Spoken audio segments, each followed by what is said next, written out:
40,000 out of this amount 30,000 deposit to bank, जिसमें 40,000 रुपए की सेल की और 30,000 रुपए उसने बैंक में जमा कर दिया। तो टोटल सेल कितने की हुई? 40 की। और बैंक में कितने जमा करा? 30,000। तो इसकी ट्रांजेक्शन क्या होगी? तो bank account debits cash account debit to sales. तो हम बैंक का तो ऑलरेडी बना चुके हैं और कैश का बनता नहीं क्योंकि ऑलरेडी बना हुआ है। तो अब हम लेजर किसका क्रिएट करेंगे? सेल्स का। तो हम यहाँ सेल्स का लेजर तैयार करेंगे और यहाँ सेल्स का अकाउंट किस में जाएगा? सेल्स में जाएगा। तो आप इसका सेल्स का लेजर बनाइए और इस पर आपका सेल्स का लेजर तैयार हो गया। अब हम 4 ट्रांजेक्शन लेंगे। Withdraw from private use. मैंने कहा था कि कंपनी का मालिक है पर वो अपने पर्सनल वे के लिए अगर पैसे यूज कर रहा है तो उसे ड्राइंग माना जाता है, क्योंकि कोई भी ये नहीं है कि कंपनी का मालिक है तो वो अपना पर्सनल सारा खर्चा उसमें वे करे, नहीं, वो ड्राइंग मानी जाएगी, पर्सनल खर्चा माना जाएगा। तो इसकी एंट्री क्या करेंगे? अगर प्राइवेट यूज के लिए कंपनी का मालिक भी अगर खर्चा करता है तो उसकी एंट्री क्या करेंगे? Drawing account debit to cash. तो ड्राइंग, और वो किस में से कम होगी? उसकी पूंजी में से कम होगी। तो ड्राइंग को हम किस में लेंगे? कैपिटल अकाउंट में, लेजर में। ये याद रखना, ड्राइंग आपका लेजर में हरदम कैपिटल अकाउंट में। जब आपकी बैलेंस शीट बनेगी तो वो ड्राइंग आपका लेस करके शो करेगी।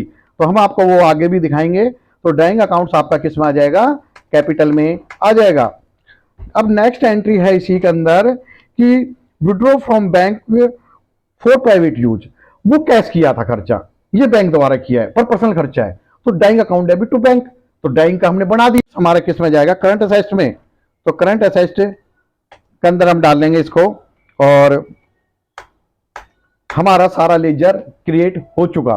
अब आप देख सकते हैं उसके बाद जैसे लेजर बन जाते हैं उसके बाद काम होता है वाउच अकाउंटिंग वोचर पे जाते हैं और अकाउंटिंग वोचर पे हम एंट्री करना शुरू करते हैं। तो मैंने जो फर्स्ट एंट्री थी हमारी, वो फर्स्ट एंट्री क्या थी कि हमने एक करंट अकाउंट खोला था और 25,000 रुपए थे। तो एंट्री हमने करी थी कि bank account debit to cash. तो इसके लिए कॉन्ट्रा एंट्री होगी और आपका F4 यूज होगा। तो जो टू आप स्क्रीन पे देख सकते हो, जो टू है तो जो एंट्री में हम बोल रहे हैं जैसे bank account debit to cash, तो टू क्या बोल रहे हैं? कैश। तो टू में हम कैश ही करेंगे, ये थोड़ा ध्यान रखना पड़ेगा कि कहीं बैंक कर दें तो आपके अपोजिट गलत एंट्री हो जाएगी। तो हम टू में कैश करते हैं। तो टू में कैश करेंगे तो हमने खाता खोला करंट कितने से? 25,000 रुपए से। तो 25 है तो आप हमने bank account debit to cash यहां बैंक करेंगे तो हमारे पास bank account debit to cash. तो हमने बैंक में पैसा 25,000 से अकाउंट खोल दिया। अब हमने माल परचेज खरीदा और खरीदा किससे द्वारा पेमेंट की? चेक द्वारा पेमेंट की। तो जब हमारे पास आता है, आखिर वो बैंक के थ्रू आओ या कैसा हो, तो F6 करते हैं, और जब जाता है तो उसको F5 करते हैं। तो purchase account debit to bank, तो इसके लिए हम F5 मेन्यू करेंगे। तो बाई में हम परचेज डालेंगे। तो परचेज हमने किया था 10,000 से। तो जब 10,000 से हमने परचेज किया तो हमने यहां पर बैंक कर दिया। और मैंने कहा था जब बैंक द्वारा पेमेंट करेंगे तो चेक संख्या मांगेगा। तो आपकी चेक संख्या पे जो भी संख्या लिखी होती है उसे डालिए और आपका ये सेकंड ट्रांजेक्शन, आपकी जनरल एंट्री कंप्लीट हो गई।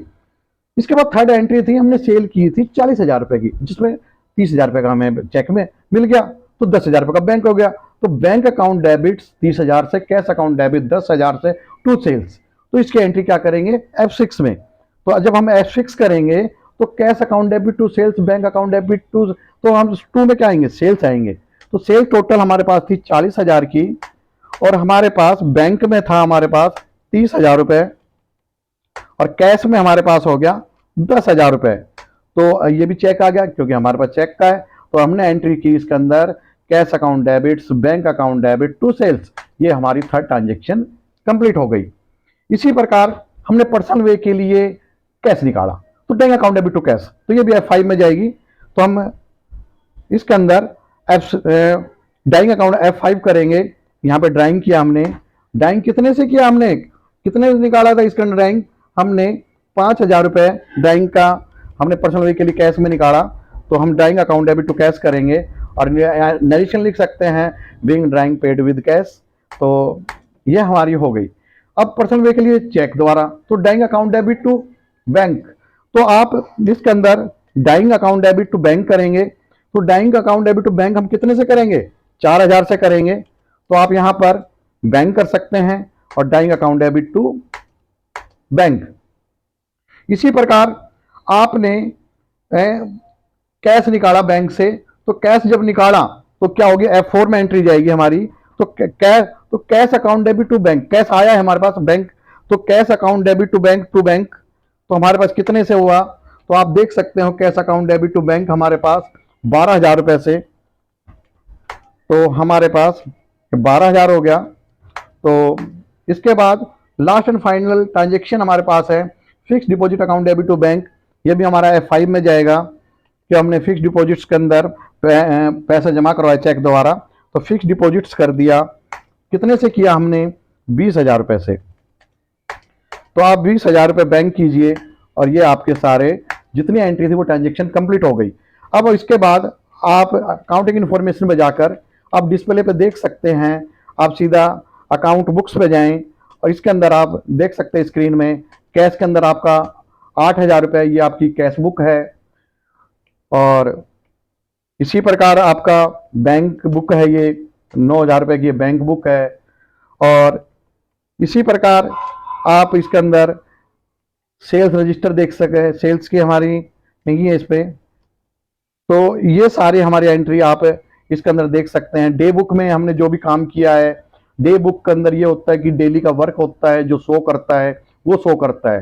तो आज मैं आशा करता हूं कि आपको ये मेरी जर्नल एंट्री बैंक संबंधित पसंद आई होगी, और पसंद आई है तो सभी से मेरा हाथ जोड़कर नम्र निवेदन है कि भी इस वीडियो को अधिक से अधिक लाइक करें, शेयर करें, सब्सक्राइब करें। और जैसे ही आप मुझे अच्छे लाइक शेयर सब्सक्राइब करते रहेंगे तो मैं भी आपके लिए बहुत अच्छी अच्छी वीडियो लेकर आता रहूँगा। और आपको मैं विश्वास दिलाना चाहूँगा कि आपको अगर हमारी इस वीडियो से ऐसे जुड़े रहे तो मैं आपको एक अच्छा कंटेंट बनाने में आपके लिए सहायक हूँगा। धन्यवाद। राजेश किच्ची का सलाम।